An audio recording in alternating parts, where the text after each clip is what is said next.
हाय दोस्तों, फाइनली मैंने power sector के एनालिसिस को क्लोज कर लिया है और 40 स्टॉक्स थे। 40 स्टॉक्स में से 14 को शॉर्टलिस्ट किया और फाइनली आज इस रिपोर्ट में आपके साथ जो बेस्ट 4 स्टॉक्स है वो शेयर करने वाला हूं। और सबसे इंपॉर्टेंट बात कि पावर सेक्टर को हम एज इन्वेस्टर इग्नोर कर ही नहीं सकते हैं।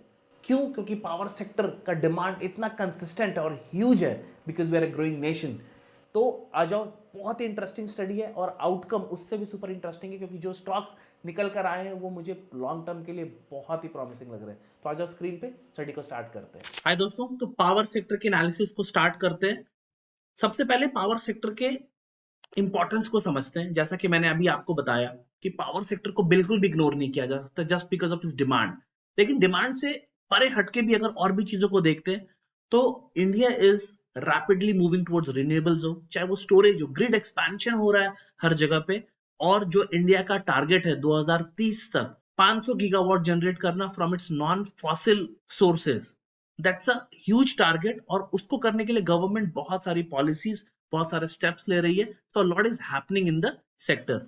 डिमांड को मैंने पहले भी डिस्कस किया है। इंडस्ट्रियलाइजेशन हो रहा है, अर्बनाइजेशन हो रहा है, ईवीज, रेलवेज, डेटा सेंटर्स, हर जगह पे जो पर कैपिटा कंजम्पशन है that is very very high.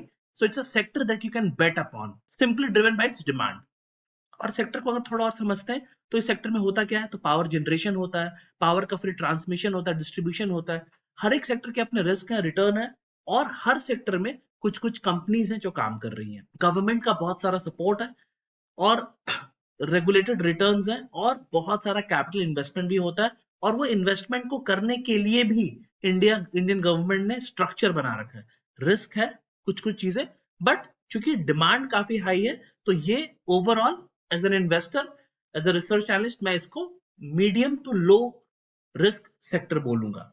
अभी आगे बढ़ते हैं। और अगर आप इंडस्ट्री की रिपोर्ट्स को पढ़ोगे तो आपको पता चलेगा कि यहां पर किस तरीके से, जैसे आप ये देखो, अभी इंडिया ने जर्मनी को बीट करते हुए वर्ल्ड की third largest generation of electricity from wind and solar, 2024 में इंडिया वर्ल्ड की थर्ड लार्जेस्ट इलेक्ट्रिसिटी जनरेटर बनी विंड और सोलर से। तो जितने भी रिपोर्ट्स हैं वो काफी प्रॉमिसिंग है टुवर्ड्स दिस सेक्टर। और अभी जो कंपनी ने, जो इंडिया ने टारगेट रखा है 500 गीगावाट पावर कैपेसिटी का, वो उसका 50% ऑलरेडी मीट हो चुका है और इंडिया इसी तरीके से तेजी से आगे बढ़ रहा है। और अभी आप देखो, जो 300 गीगावाट का प्लान है उसके लिए गवर्नमेंट बहुत सारी स्टेप्स उठा रही है सो दैट वो टारगेट को हम मीट कर पाए, एक्सीड कर पाए।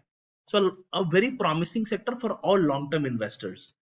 आगे बढ़ते हैं। तो जब भी हम किसी कंपनी को उठाते हैं तो वहां पर आप देखो, किसी एक फैक्टर्स के हिसाब से कंपनी को नहीं उठाया जा सकता, यानी सिर्फ प्राइसिंग के बेसिस पे। अगर प्राइसिंग बहुत अच्छी है किसी कंपनी की लेकिन ग्रोथ नहीं है तो it will be a bad investment. Pricing तो बुरी है, यानी बहुत हाईली ओवर वैल्यूड है। उसके अलावा चाहे कंपनी का रेवेन्यू बहुत अच्छा हो, चाहे उसका डिविडेंड ग्रोथ अच्छा हो, लेकिन अगर प्राइसिंग अच्छी नहीं है तो भी हम पैसा नहीं बना पाएंगे।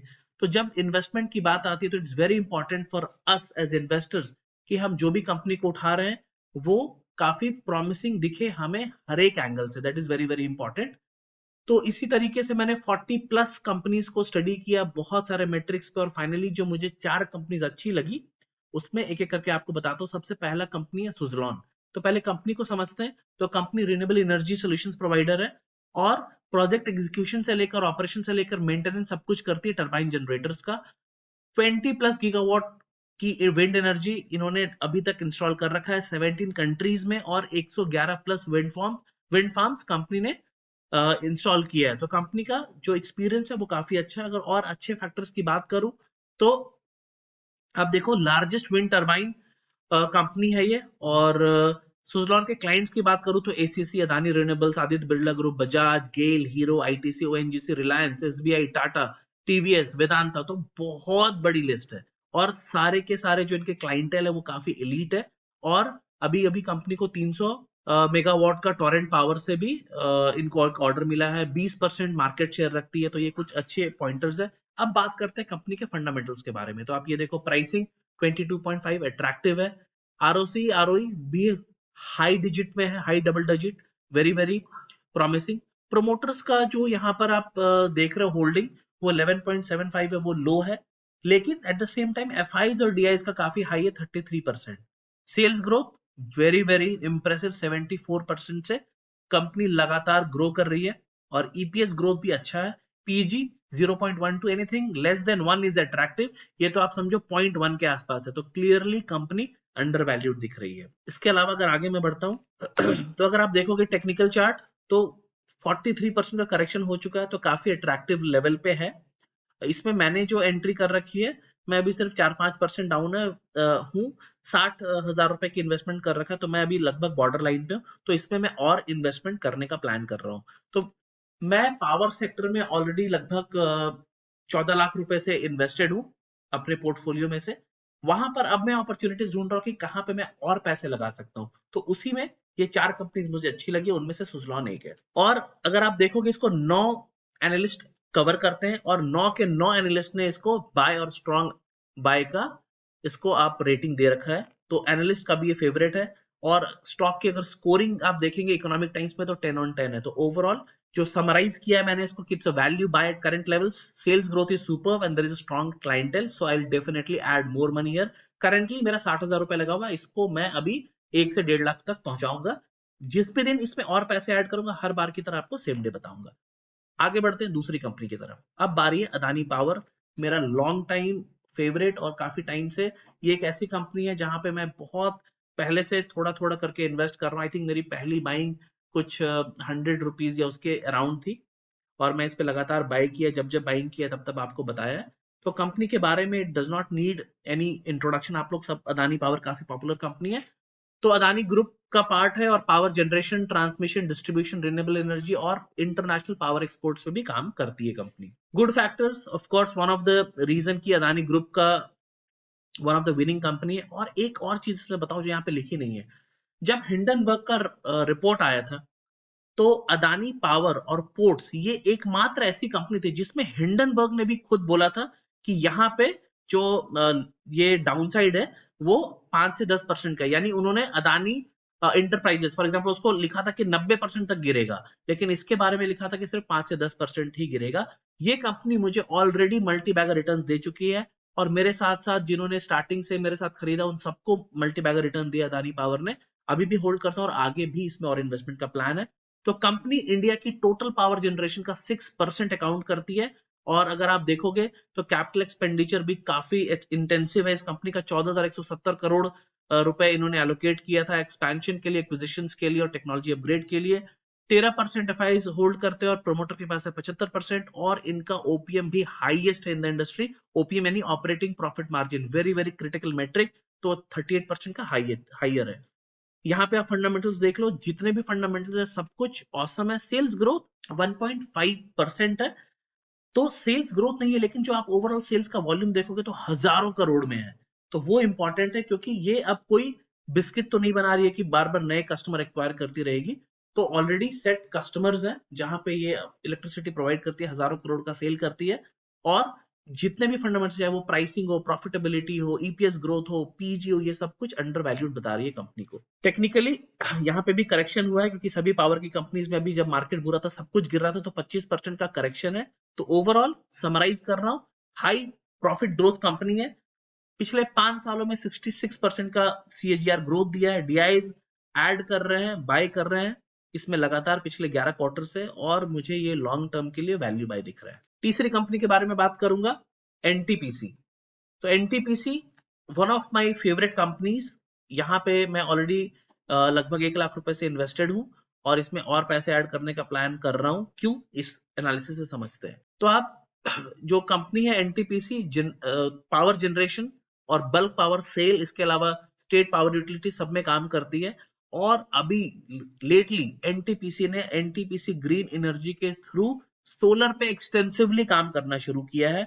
और एनटीपीसी ग्रीन एनर्जी की आप ओनरशिप को देखोगे तो 75% जो है वो पेरेंट कंपनी एनटीपीसी होल्ड करती है। तो यही मैं बता रहा था, इंडिया की लार्जेस्ट पावर जनरेटिंग कंपनी है एनटीपीसी और 17% होल्ड करती है टोटल कैपेसिटी इंडिया का और 22% टोटल पावर जनरेशन।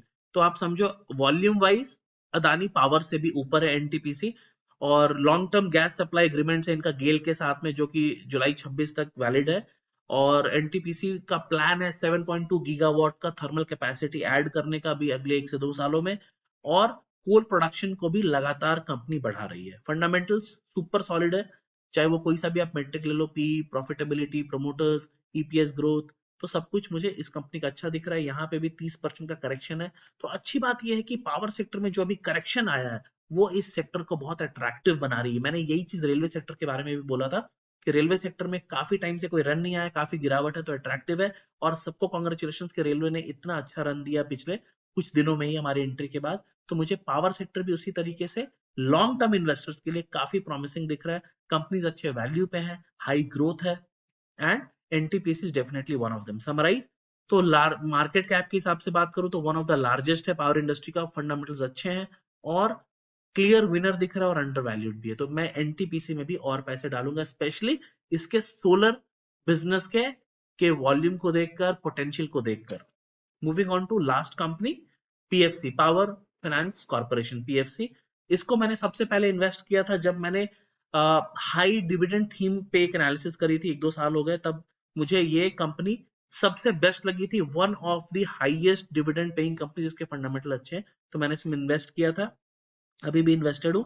और आप ये समझो कि पूरे इंडिया में कुछ भी रिन्यूएबल एनर्जी का कोई भी इंस्टॉलेशन हो, चूंकि इंस्टॉलेशन 100 करोड़ 1000 करोड़ के होते हैं, तो ऐसे में पीएफसी जैसी कंपनी पिक्चर में आती है और फंड देती है ऐसे इंस्टॉलेशन को। तो पावर फाइनेंस कॉर्पोरेशन नाम ही सजेस्ट कर रहा है कि जब भी पावर जनरेशन के अराउंड कोई भी किसी भी कंपनी को पैसे चाहिए होंगे तो पावर फाइनेंस कॉर्पोरेशन उसको फंड करेगी।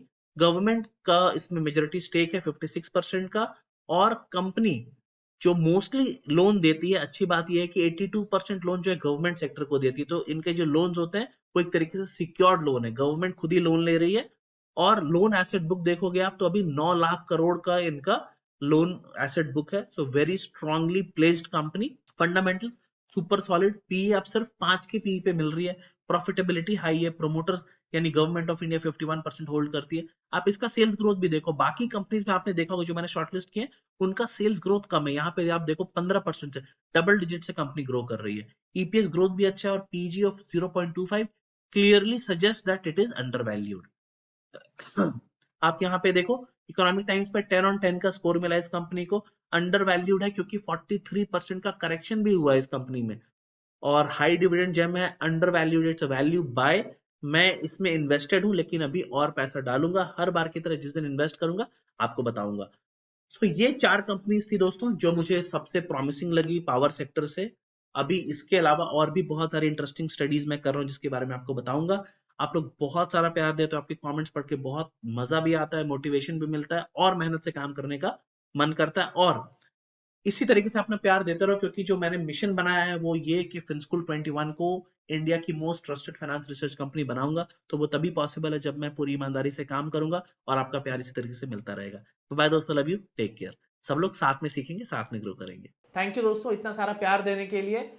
इसी तरीके से मैं अपनी एनालिसिस आप सबके साथ शेयर करता रहूंगा। बहुत सारी इंटरेस्टिंग स्टडीज लाइंड अप है। हर महीने में 1 से 2 थीम पकड़ता हूं, उस पर डिटेल एनालिसिस करके जो आपको लॉन्ग टर्म के लिए बेस्ट स्टॉक्स है वो बताता हूं, और आगे भी बताता रहूंगा। इसी तरीके से अपना प्यार देते रहो। सभी फ्रेंड्स एंड फैमिली को फिनस्कूल 21 के बारे में बता दो, और अगर कोई भी क्वेरी है तो फिनस्कूल 21 के नाम पे बहुत सारे फ्रॉड है, तो थोड़ा बच के आप 2-3 तरीके हैं जिससे रीच आउट कर सकते हो। सबसे बेस्ट है support@finschool21.com, इस पे आप ईमेल डाल सकते हो। और दूसरा तरीका है कि आप इंस्टाग्राम पे डायरेक्ट मैसेज कर सकते हो, डीएम कर सकते हो, तो वहाँ पे आपको टीम रिप्लाई कर देगी। इसी तरीके से अपना प्यार देते रहो, क्योंकि फिनस्कूल 21 को मुझे इंडिया की most trusted finance research company बनाना है, और ये तभी पॉसिबल है जब आपका प्यार मुझे मिलता रहेगा। थैंक यू दोस्तों, चलो ध्यान रखो सब लोग अपना, बाय बाय।